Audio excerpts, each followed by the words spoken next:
this is the sat nav course that gets you to your next level in business.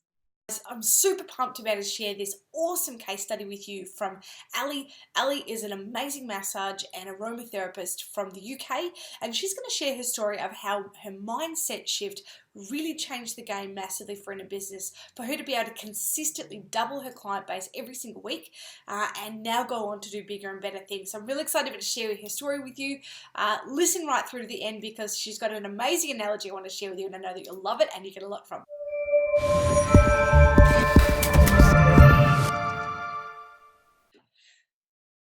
Hey Ali, how you going? I'm good, thanks, Leisha. How are you? Really well, thank you. Thank you so much for making the time to chat with us today. You're very Very, welcome. very excited, all the way from the UK, which is awesome. um, would you like to introduce your business and share a little bit about who you are and what it is that you do? Absolutely. So, my name's Ali. I specialize in actually relaxation, pregnancy massage, and aromatherapy in the UK. I'm in Guildford, which is like half an hour outside London, so it's a bit more countryside, a bit more of a wealthier area, I will say, and a lot of home visits. Spas are really popular over here, but home visits are my niche. That's where, especially when it's like over here and it's raining and it's winter, Yeah. want home massage. Yeah. Nice, nice. Okay, fantastic. And before we started working together, so we've worked together in our 6-week program, Fully Booked Without Burnout. Um, can you share with us a little bit about where you were? How many clients were you seeing? What were you feeling as a business owner, and what had you been doing to get you where you already were?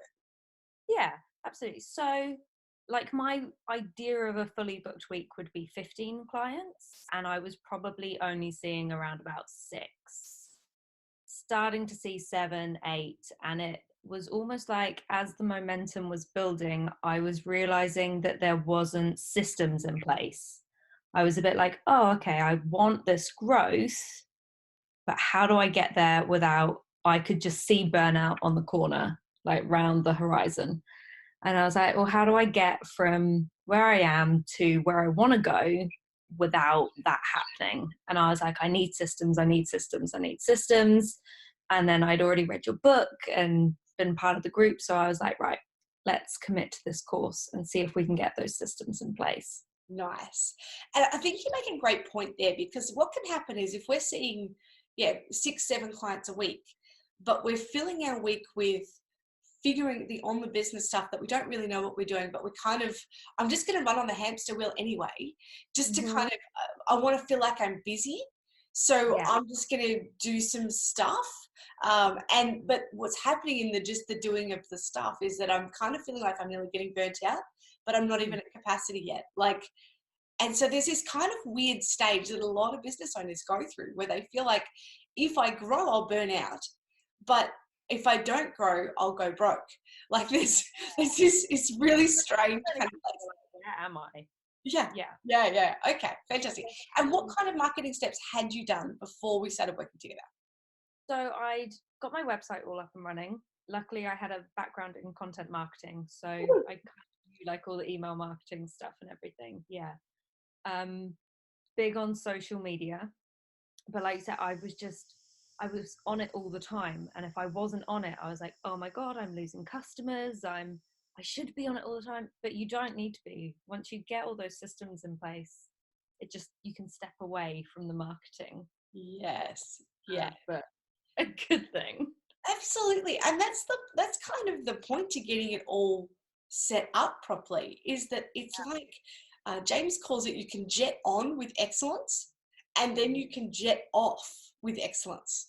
So you're not constantly thinking about your business.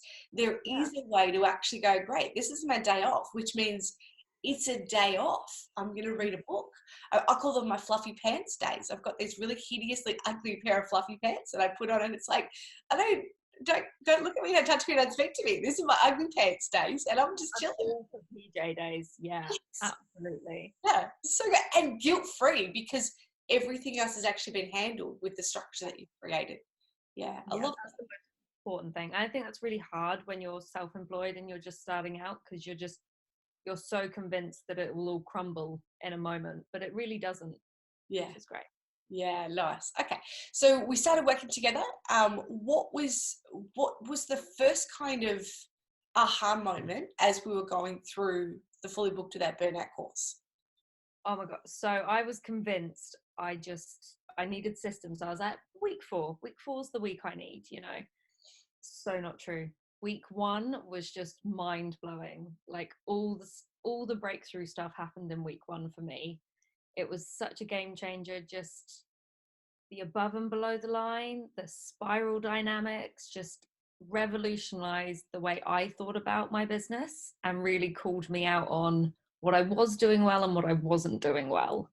Yeah. And I was, totally changed my mindset. And that really is the foundation for changing everything else. So by the time I got to week 4 and you were talking about systems, they were already in place. Like I was like, oh, I just needed to change that mindset. So yeah, revolutionary. Really, really good.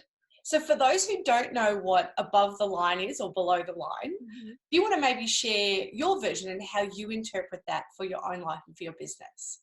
Absolutely. So above the line is like, what action am I taking? What am I really doing well? Where am I showing up? And then below the line is, where am I making excuses? Where am I blaming someone or something else? Or what do I know I'm not paying attention to? And there was, I was renting out 2 rooms, and there was one room that I was like, oh, well, it's not working because it's the time, or it's the location, or it's the place. And when I realized that was below the line behavior, totally shifted my mindset, revamped like my marketing approach, the times I was there, and it changed, you know?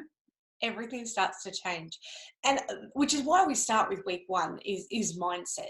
And people often go, oh yeah, but I need, like, it could be the website week, or it could be the the marketing week, or it could be whatever, the self-care week, or the systems week. However, what we know is that firstly, so much of marketing is actually about psychology, and a business is a reflection of us. So we will put ourselves out there, we will organize our time, we will look after ourselves to the extent that we actually understand who we are and how we show up. And so when you get that, when you start to understand it, then the implementation of those other things becomes simple, because you're living that congruent alignment. And I liken it a little bit to like Super Mario Kart, when you get the silver bullet and you can go through the track, like you're still on the track and you're still going to be in the game, but nothing hits you, like you hit those stupid little bits of oil that make you spin. You don't get attached by that. You don't, because you just go straight through. And it doesn't mean that it's like it's a free ride, because you've clearly got to still do the work. But when you have that congruence, that alignment between your beliefs, your values, being responsible for the decisions that you're making, for the results and non-results that are coming up in your life, it does make the implementation, the doing of the business stuff so much easier, because it all just flows really well, and there's no burnout anymore, because things are just flowing in the way that they should. And then when you come across something that doesn't quite fit, you automatically know that it's something to do with like your mission or your values, or like when you have a client that just is not supposed to be yours, you can go straight away back to your like mindset and your values and go, oh, we're not a match. I actually need to send you here. And see, every time I send someone else off to someone else, 3 other people come to me. Like it's just a weird kind of thing. Yeah, but it's so true, because when you know what you stand for, when you know your values, again, decisions become simple. Not necessarily always easy, but simple, because it's like we either work together or we don't. And we can easily sit there playing the victim, getting annoyed at these clients that are not ours and not blah, blah, blah, blah, blah, that are frustrating. Or we can just take responsibility for that and go, energetically, they're going to feel that we're just, Not aligned. I remember once a therapist said to me that he's not a crash and bash therapist. And I just Mm. love that analogy of how he had described what he does. He's very gentle, does a lot of craniosacral work. And so he's like, if someone wants you kind of elbow in the glutes, leg on the wall, 45-degree angle shaking, he's not your therapist for that, because it's so outside of the alignment of how he's wired that it would be like, by all means, you experience that, but you experience that with that other person down the road that can help you better than me. When we were doing the mindset week and we were discovering all this stuff about ourselves, I was like, oh, this is why I don't like doing deep tissue. This is why I don't like doing injury. This is just, it's not where my like what I love to do is. Yeah. That's where my niche is, and that's why I don't want to practice that way. So it was light bulb moment, really, which was good. It makes things like, well, who is my niche and how do I speak to them so much easier, because it's not like, oh, I'm going to talk to, I'm really going to work with 35-year-old women who blah, blah, blah, and they have an income of whatever, and they might be married or they might not. Like, it's none of that. You can get it so much clearer when you go, oh, okay, understanding my mission, vision, and values, understanding how I work, these are the people that I love to see and I get great results with. So I wouldn't want to work with more. Like yourself. Then you're just like, oh, how would I have a conversation with them? What would I want to hear? And then you're like, oh, your marketing gets easier, your messaging gets easier, objection handling just goes out the window because you're like, easy. Yeah. Mad how that's where it all starts. Yeah, that's amazing. So you had some pretty quick results in the program. I would say that it was phenomenal. The quickness of the results that you had. So in what week did you become fully booked? Fully booked. Week 5, I was fully booked for week 5 and week 6. Yeah. And ever since, I've never seen less than 9 clients, so it's usually now about 12, so it doubled. It's consistently doubled. Amazing. Yeah. And so what are some of the other things that you've put in place now? You were telling me earlier before we jumped on this call that today has been a day off, which is pretty amazing. Talk us through how that happened. So I was, as you know, when you start and you are available at all times, every time, particularly home massage, because you want to work outside the normal hours. And when I became fully booked, even though I told myself I was going to have days off, I just wouldn't do it. And I would just take a client here and a client there. And I'm just, after 2 weeks of it, like not even 2 weeks, I was like, I'm not doing this anymore. Right. These are my new set hours. I just wrote up an email, sent it really quickly. There was no second guessing. It was just action, action, action. Here are the new hours. That's what you've got to work with. Any questions, let me know. Any current appointments are just staying as they are, but from now on, this is where we're going. Yeah. No one batted an eyelid. Like, my marketing all works around it. On my days off, I get notifications saying so-and-so booked in, so-and-so booked in. And I'm like, great. I don't need to be here. I can go and read a book, which has been, fluffy pants days have been really good for my soul. That could be the headline for this case study. I love that. It is so setting boundaries. And I think this again comes back to mindset. Setting boundaries are things like telling clients what it is you believe they need around rebooking, not worrying about what will they think, being pushy, blah, blah, blah, but actually saying, as a boundary, as a healthcare practitioner, this is what I think you need. And like you said, objection handling becomes not even a thing. I think boundaries come into setting time boundaries of saying, I'm not available all the time. These are my set times. And 95% of the time, 99% of the time, people respect them. Like, usually charging, because charging is the other one, charging what you're worth. If people charge more and are available less, they'll see more clients. Like, the less you charge, the more availability you have, the less clients you'll see. It's like you have this, it's like a wider audience, but you'll see less people. Whereas when you narrow it, it's like you have a line out the door kind of thing. I'm actually about to raise my prices again. So what have you been charging and what are you going to? So £55 an hour, and Yeah. that's going up to £75 an hour. Yeah. Amazing. Yeah, I'm not even, I used to be like really worried about it. Now I'm like, no, I'm worth that. Yeah. And I've got loyal clients, so they get a discount, and I've got rebooking like loyalty cards. So it all just kind of works. Yeah. The way it's supposed to work. You just have to trust it, I think. Yeah, it's so true. So true.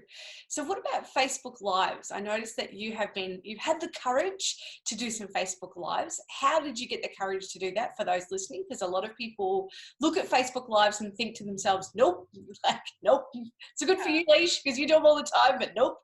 How did you get the courage to do them? And what have you noticed as a result of doing them? So I started on Instagram lives before I did Facebook lives. I found them a lot easier to do. I think maybe it was just the phone. Maybe it felt like I was just chatting to someone more than on a laptop, very broad audience kind of thing. And because they disappeared after 24 hours, it was like, oh, well, you can always delete it if you don't like it that much. And honestly, it became a daily habit, and the engagement on the stories is so much higher than a post, and you don't have to worry about algorithms or any kind of nonsense. It's just like, this is my day, this is what I'm doing. You get a lot more direct messaging, so it starts to build up a bit more of a relationship quite quickly rather than people commenting. Yeah. For Facebook, I'd say it's easier to do it in a group than on your page. Like if you have a private group of trusted people, Yeah. because then you're just going out to a smaller audience. But like you said, once you've done the first 3, 5, 10, it's a piece of cake. Yeah. Literally, look at yourself in a mirror. And so many people get so caught up in it, and it's like, honestly, just get your phone out and talk. Like, it's Caleb Maddox, who's a young 15, 16-year-old entrepreneur from the States. He's homeschooled and he's got super great energy. Our kids watch him. He has this 3-second rule, and he's like, a 3-step rule. He's like, you just count to 3 and you do it. If it's Yeah. good, that's just like, it's like people go, oh, but it's like, no, your phone doesn't weigh 400 kilos. Just pick up your phone and start talking just like you would to a client, and put a post-it note on the back of it, if that helps, so that you like put your favorite comment at the top. Yeah, absolutely. I usually just I'll tell people, like, my first ever live, I was like, guys, I'm really nervous. This is my first live. And people at work were like, oh, I saw your video. It was really great. It had great information. I was like, oh, thanks. But yeah, you just gotta, I say, if it feels scary, then you're supposed to do it. Yeah, it's so true. So true. So what else have you implemented throughout the course? Obviously, you've got systems in place now. Was there anything that you didn't know that you didn't know? So sometimes we'll know, okay, I know how to do massage. I don't know how to do systems, but there's a lot of stuff in the course that often people don't know that they don't know. It's like, I didn't even know I needed, like, above the line, below the line. Yeah. Was there anything else that stood out to you that was like, I didn't even know that I needed that, but it's been really helpful? Yeah, I think it was still in systems week. It was more the kind of holding yourself accountable against like an industry standard, like how to check that you were still compliant with like whatever association you sign up with, the invoicing, the continual professional development, those kind of things I hadn't really thought about. I thought, oh well, I'll just sign up and get insurance, and then it goes out the window and you try and build a business. I was like, oh, that actually needs to become part of your backbone of your business in order for you to be successful. Yes. As a professional in your industry. So yeah, that was probably a bit like, oh, get on that kind of. Yeah. So one of the modules we go through is actually looking at your association that you're part of, and looking at actually reading your code of ethics, reading what it is that once upon a time when you wanted some cheap insurance, you signed something and gave someone money. That was a legal agreement that you entered into.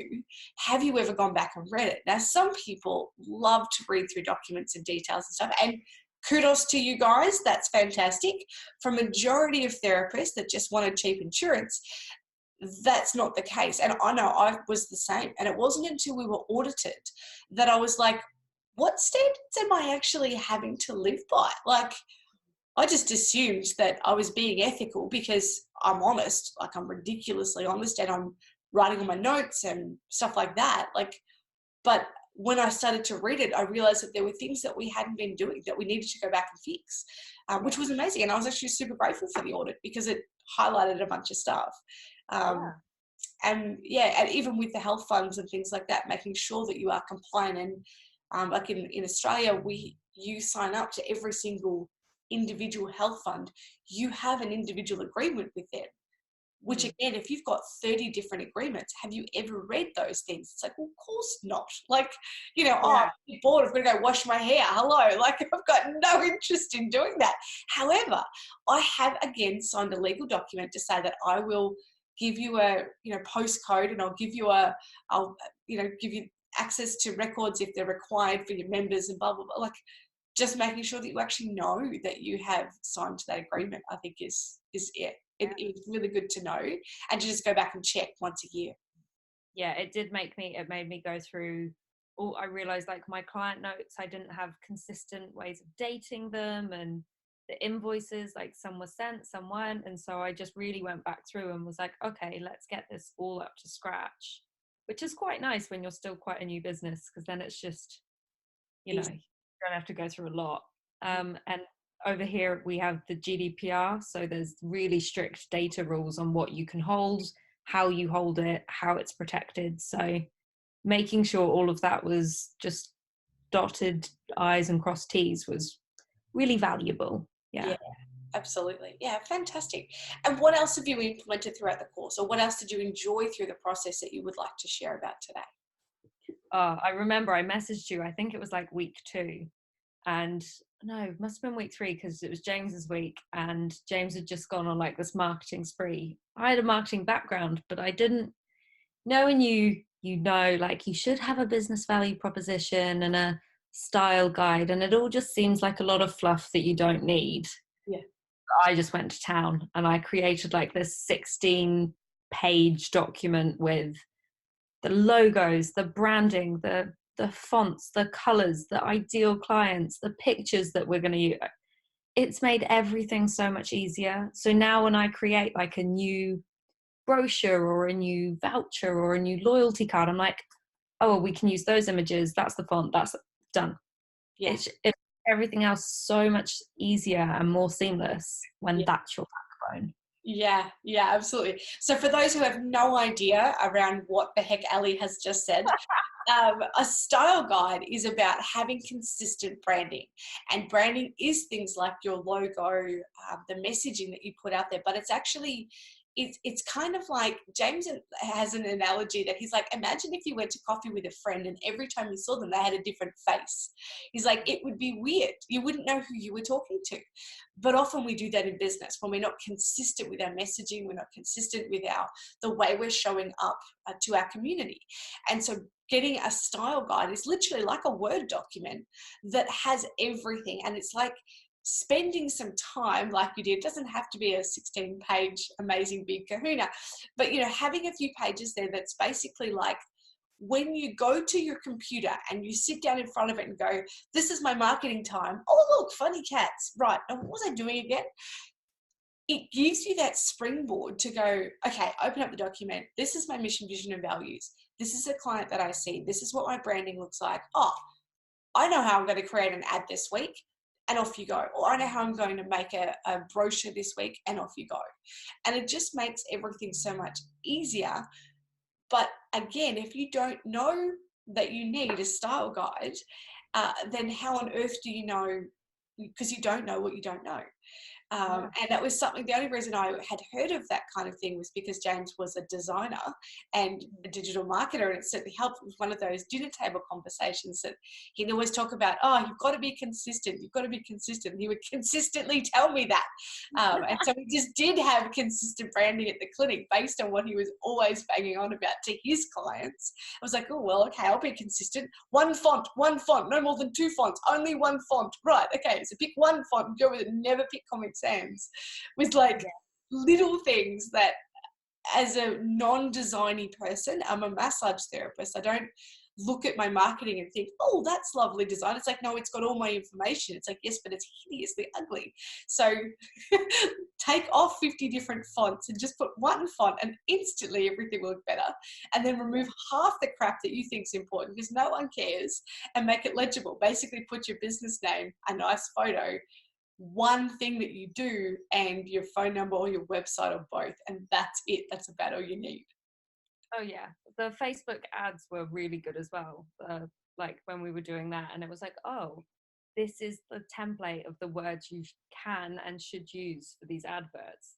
Test them, try them out. But it's been, yeah, I was like, oh, I can put my phone number on an advert. I can put my website. I didn't know that. And yeah, just little things that can consistently change your marketing.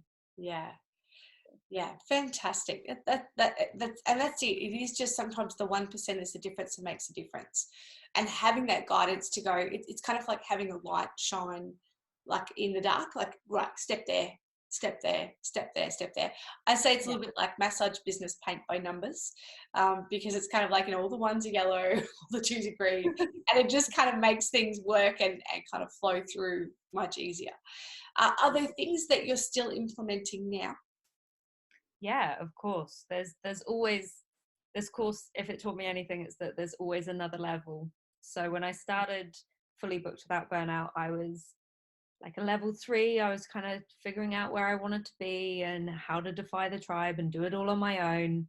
Level 4 is systems. So I was getting those systems in place. Now I'm looking at level 5. I'm looking at diversifying. I'm actually looking at diversifying into online essential oils training for aromatherapy, but then actually becoming like super niche. So I'm going to niche even further and really get that very direct audience. So that will be my next step in the next 3 months. Lots of stuff in the pipeline. How exciting. I love that. I love that. That's amazing, Ali. If anyone was listening to this and they were thinking about doing the program, and coming on board, what would your advice be to them? Yeah, I had a good analogy for this actually. So, like, if you get in a car and you know where you want to go, but you don't know how to get there, you turn on a sat nav, right? You and James are the sat nav. You are literally the voices, you're the guide, you get us from A to B in the quickest, most efficient, most picturesque way to go. Like, this is the sat nav course that gets you to your next level in business. I love that. Thank you so much. It has been amazing chatting with you today. I love working with you. It's been amazing. And yeah, really appreciate your time on your day off. Thankfully, it's on a pajama day for us watching, but I appreciate your time and energy and wisdom that you've been able to share today. Thank you. Very welcome.